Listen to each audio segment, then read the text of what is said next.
that those cases were reviewed. The memo did not include the children's ages or medical history, did not identify the vaccine manufacturer, and these findings have not been published in a peer-reviewed journal. Again, same thing, because these things would not be on, because what they're not saying is that it comes from the death certificate. Again, completely irrelevant. So their H&P or children's history, let me be honest about that. The whole reason why we've made Precious Paths because of stuff like this, right? We don't have an EMR system for people. We have an EMR system for institutions. There's nothing available for people to use that they can take advantage of.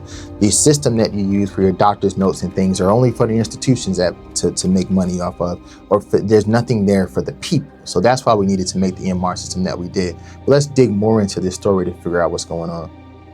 An HHS spokesperson did not immediately respond to a request for comment.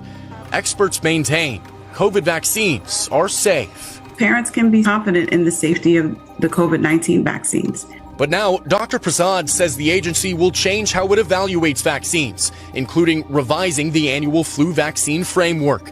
The memo says pneumonia vaccine makers will have to show their products reduce pneumonia rather than create antibodies alone. They can just make it not a very good business proposition, and people will stop making vaccines.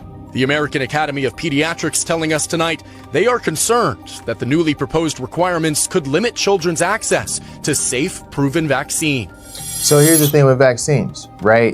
What they're actually asking it to do is to show that it actually works.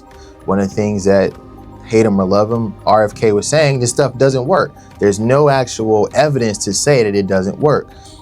I'm not a doctor, let me be very clear with this, but I do see the end. So I see when people pass away, both children's, pediatrics, also geriatrics. We do both cases.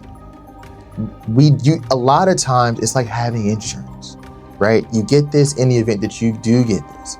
We don't know that just because someone has car insurance means they're going to inevitably get into a car accident.